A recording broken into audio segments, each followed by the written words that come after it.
Didzaman Mobster idare chena wepa cat house Royal Dynasty. Negira chora kabuda nepasi imes Chigunwe chadimburwa paisko bandage pamwe pacho mari inoda strategy pamwe pacho mari inouya semuyenzi kana yavisita pamwe vari kuchita mira ndikuudze zviri kuitika ini ndakazviita ndafita ndabva ndangotika ndingozviimba ndiri kurwadziwa kana ndapora ndichanakirwa ndakatengesa chigunwe ndaida mari kuti ndipfume missing again ndiri kurwadziwa kana ndapora ndozvitangidza ndakatengesa chigunwe ndaida mari kuti ndipfume iyi ndakachekwa handina kuchekeresa pane chinhuwane chete chiri kunetsa handizive kwavakachiendesa asi mari yandaida akaverenga ndichatenga bhutsu dzekwa chavha dzinoera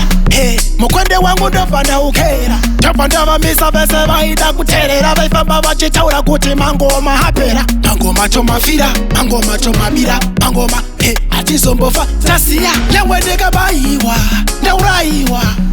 ndichamuka ndichifamba panyika ndiri kurwadziwa kana ndapora ndichanakirwa ndakatengesa chigunwe ndaida mari kuti ndipfume missing again ndiri kurwadziwa kana ndapora ndozvitangidza ndakatengesa chigunwe ndaida mari kuti ndipfume vedare negira chora kabuda nepasi imes chigunwe chadimburwa paisko bandage pamwe pacho mari inoda strategy pamwe pacho mari inouya semuyenzi kana yavisita pamwe vari kuchita mira ndikuudze zviri kuitika ini ndakazviita ndafita ndabva ndangotika ndingozviimba ndiri kurwadziwa kana ndapora ndichanakirwa ndakatengesa chigunwe ndaida mari kuti ndipfume missing again ndiri kurwadziwa kana ndapora ndozvitangidza ndakatengesa chigunwe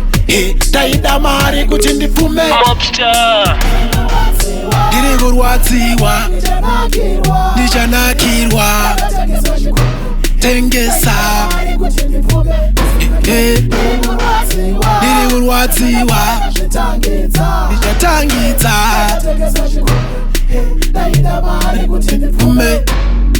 Royal Dynasty.